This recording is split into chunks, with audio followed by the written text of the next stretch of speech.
আমরা স্কুল মানে জানি যে পড়াশোনার জায়গা, কিন্তু একটি ভাইরাল ভিডিও সেই ধারণাই বদলে দিয়েছে এবং শোরগোল ফেলে দিয়েছে। ভাইরাল হওয়া ভিডিওটিতে দেখা যায় চিত্রকূট জেলার একটি সরকারি প্রাথমিক বিদ্যালয়ে প্রধান শিক্ষিকা ক্লাসরুমের মেঝেতে শুয়ে ফোন ব্যবহার করছেন। সেই সময় স্কুলের ইউনিফর্ম পরা কয়েকজন ছাত্রী বেঞ্চে বসে আছে এবং তাদের মধ্যে থেকে একজন ছাত্রী প্রধান শিক্ষিকার পা টিপে দিয়ে তাকে মেসেজ দিচ্ছেন। ঘটনাটি ঘটেছে কার্ভি এলাকার নয়া বাজার পার্ট নম্বর 1 সরকারি প্রাথমিক বিদ্যালয়, যা জেলা সদর দপ্তরে বিআরসি ক্যাম্পাসের ভিতরে অবস্থিত। ভিডিওটি প্রায় 23 সেকেন্ডের এবং এতে দেখা যাওয়া ছাত্রীরা পঞ্চম।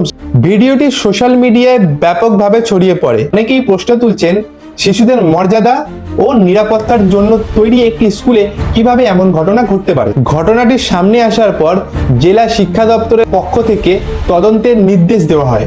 শিক্ষা কর্মকর্তা বি.কে. শর্মা একটি তদন্তকারী দল স্কুলে পাঠান। তদন্তের ভিত্তিতে প্রধান শিক্ষিকাকে সাময়িকভাবে বরখাস্ত করা হয়েছে।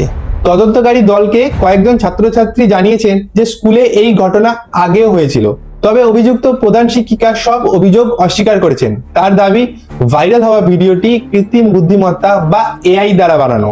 এদিকে ঘটনাটি ঘিরে স্থানীয় বাসিন্দা ও অভিভাবকদের মধ্যে তীব্র ক্ষোভ দেখা দিয়েছে।